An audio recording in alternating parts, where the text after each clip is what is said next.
उकसाओगे तो हम क्या बोलेंगे। देखो हमसे प्यार से बोलोगे ना, हम तो अपनी गर्दन कटा देंगे।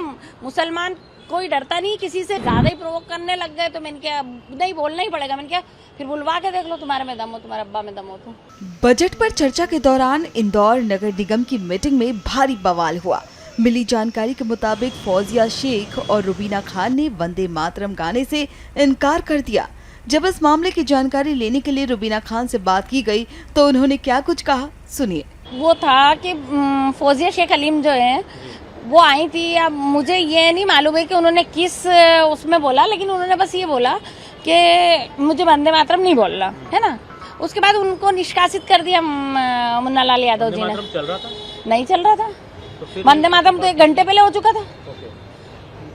हाँ। फिर ये कैसे बात निकली कि फौजिया शेख अलीम वंदे मातरम गाएंगी या मुझे भी खुद नहीं मालूम। मैं तो खुद हैरान में हूँ कि उन्होंने आखिर बोला तो बोला ही क्यों, जबकि ना तो वो लोग सामने वाले उनको बोल रहे थे कि तुम बोलो, ना वंदे मातरम का कोई गीत चल रहा था, कुछ भी नहीं हो रहा था। उन्होंने पता नहीं क्यों किस वे में बोला, मुझे नहीं पता, पर बोला। से कैसे शुरू हुई थी?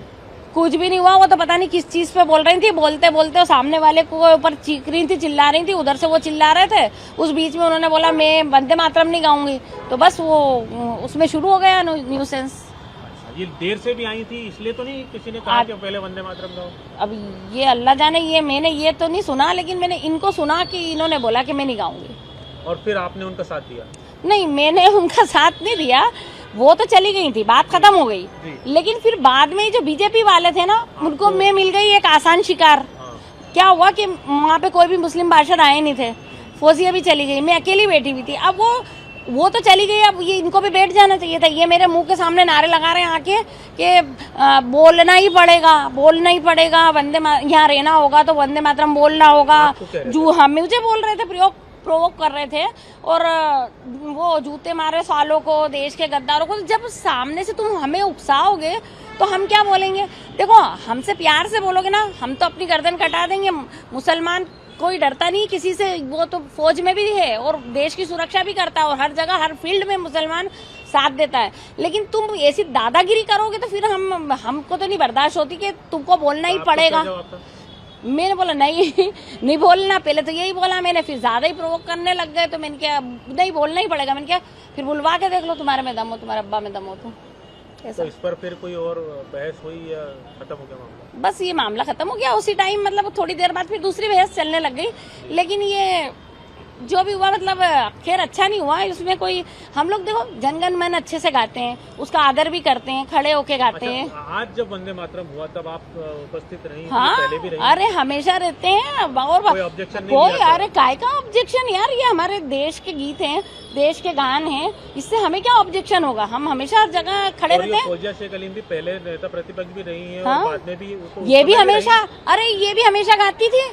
मैं इसके साथ 15 साल से पार्षद हूँ। किसके साथ? फौजिया के साथ, है ना। तो ये हमेशा ही, इसने कभी उजर ही नहीं उठाया इन दोनों चीजों पे। आज पता नहीं क्या हो गया था उसको, अपने आप से ही। और वो तो चली गई, और मैंने किले लड़ाने लग गई उन लोगों से फालतू में, और मैं फालतू बदनाम हो गई कि ये ऐसा कर रही, कंट्रोवर्सी कर रही है, ये कर रही, वो कर रही, जबकि मेरा ऐसा कोई इरादा ही नहीं था। इनको बर्खास्त कर दिया आज के लिए। और आपके ऊपर भी कोई? नहीं, मैंने कुछ ऐसा बोला ही नहीं। मैंने तो बस इनसे बोला नहीं बोलना, बस। बाकी मैंने बोला ही नहीं कि मैं राष्ट्रगान नहीं गाऊंगी या राष्ट्रगीत नहीं गाऊंगी। मैं ऐसे बात करती नहीं हूँ कभी भी, मैं क्यों बोलूंगी। इस मामले में नगर निगम के अध्यक्ष से भी बात की गई तो उन्होंने पूरा मामला बताया। वंदे मातरम पे गीत पे जो 150 साल हो गए, सारे देश में जश्न के रूप में एक मनाया जा रहा है। इस वंदे मातरम का एक वो केंद्र से गाइडलाइन जारी हुई है कि यार ये वंदे मातरम सारे गीत शासकीय कार्यालयों में गाया जाए।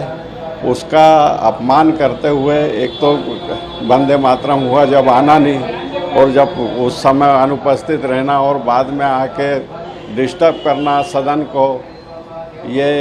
और फिर जब लोगों ने उसका विरोध किया तो वंदे मातरम गीत के बारे में अपशब्द कहना, ये फौजिया शेख अलीम जी के द्वारा किया गया। वंदे मातरम के समय उपस्थित थी क्या?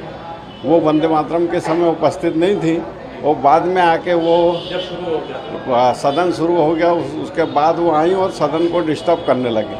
और कहा कि भाई आपको सदस्यों ने कहा कि आपको वंदे मातरम के समय उपस्थित रहना था, तो उन्होंने आप शब्दों का उपयोग किया।